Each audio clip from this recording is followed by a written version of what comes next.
हाँ तो बारहवीं वालों, आज का हमारा प्रश्न पत्र रहेगा विषय हिंदी का। किसका रहेगा? हिंदी का। और सब 12वीं का ही और पूर्णांक रहने वाला है 80 नंबर का। ओके, तो शुरू करते हैं हमारा प्रश्न पत्र। ओके, तो नीचे देखते हैं, आते हैं नीचे। पहला खंड है और पहले में पूछा गया है, पहले का पहला है, बालक बच गया है अध्याय में बालक ने इनाम में क्या मांगा। तो आज हम उत्तर भी लेके आए हैं। आगे बालक बच गया अध्याय में बालक ने इनाम में क्या मांगा है। तो इनाम में मांगा था लड्डू। ओके, क्या मांगे थे? लड्डू। दूसरा है, दूसरे का उत्तर है, प्रश्न है, सौदिया कहानी किस प्रकार की कहानी है। तो इसका उत्तर होगा आंचलिक।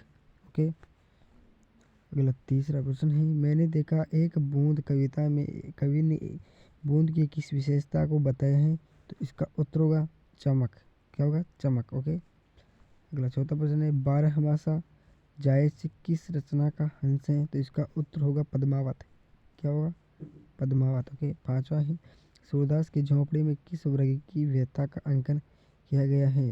तो इसका उत्तर होगा दलित व शोषित वर्ग। ओके, अगला छठा क्वेश्चन है, अपना मालवा पठार किस समस्या की ओर इंगित करता है। तो इसका उत्तर होगा जल और पर्यावरण। ओके, अगला सातवां क्वेश्चन है, कमल पत्र को कहते हैं, यानी कि कमल पत्र को क्या कहते हैं। तो इसका उत्तर होगा पुरोहिन, पुरइन। ओके, अगला आठवां क्वेश्चन है, डग डग रोटी पग पग नीर किस धरती को कहा गया है। तो इसका उत्तर होगा मालवा। कौन सी?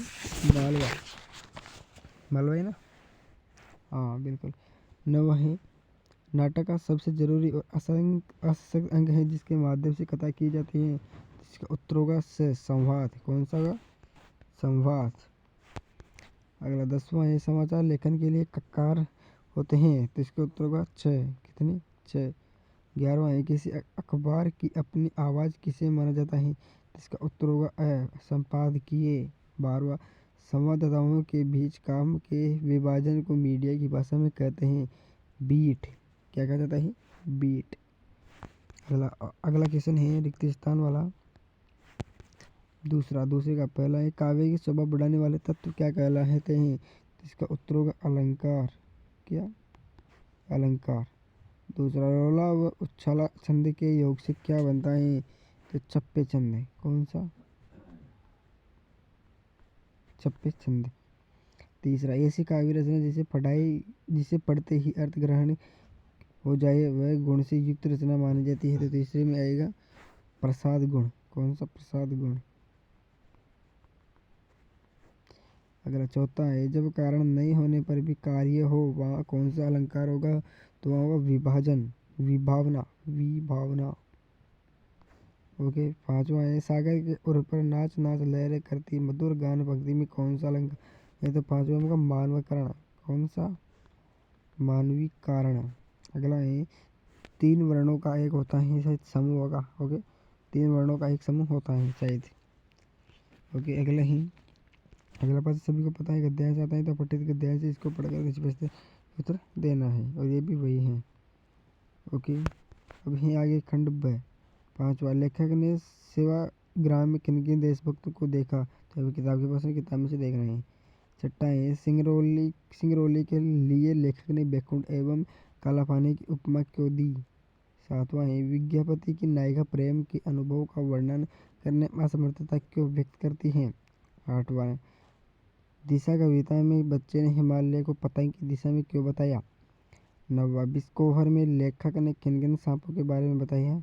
10वां, झोंपड़ी जल पाने के बाद भी सूरदास को क्या आश्चर्य थी। 11वां, अन्य अलंकार की परिभाषा व उदाहरण लिखिए। 12वां, किसी भी कहानी के विस्तार के लिए द्वंद्व क्यों महत्वपूर्ण है, यानी कि द्वंद्व समास। ओके, अगला है 13वां, इन डेप्थ रिपोर्ट क्या होती है। 14वां, आर्थिक पत्रकारिता सामान्य पत्रकारिता की तुलना में क्यों जटिल होती है। 15वां, आचार्य रामचंद्र शुक्ल का साहित्यिक परिचय दीजिए। किसका? आचार्य रामचंद्र शुक्ल का साहित्यिक परिचय दीजिए। 16वां, गणानंद का साहित्यिक परिचय दीजिए। खंड स, दीर्घ उत्तरात्मक प्रश्न, सेठ सीमा। 17वां, आज मनुष्य का प्राकृतिक से रिश्ता टूट गया, बसंत आया कविता के आधार पर अपने शब्दों में लिखना। कविता का सार अपने शब्दों में लिखना है।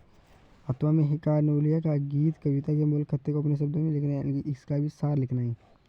18वां है, घड़ी के पुर्जे कहानी की मूल संवेदना को समझाइए। अथवा में ही भीड़ लड़के ने दिल्ली ने भी देखी थी, लेकिन इस भीड़ का अंदाज निराला था। दूसरा, देवदास की कहानी के आधार पर दिल्ली और गंगा तट की भीड़ का अंतर बताइए। अगला 19 का प्रश्न है, नदियों का सदा नीरा रहना, जीवन के स्रोत का सदैव जीवित रहना, खत्ते के सामर्थ्य में अपने विचार लिखिए। शब्द सीमा 80 से 100। सूरदास की झोपड़ी पाठ के आधार पर सूरदास के व्यक्तित्व अपने शब्दों में यानी विचार लिखिए। खंडित है उद्यान सब प्रसंग व्याख्या करनी है, इसकी और इसकी भी सब प्रसंग व्याख्या। 22वां क्वेश्चन है, निम्नलिखित विषयों में किसी एक विषय पर निबंध लिखो। आत्मनिर्भर पर आतंकवाद में सबसे अच्छा रहेगा मेरा प्रिय कवि। ओके, फिर आत्मनिर्भर।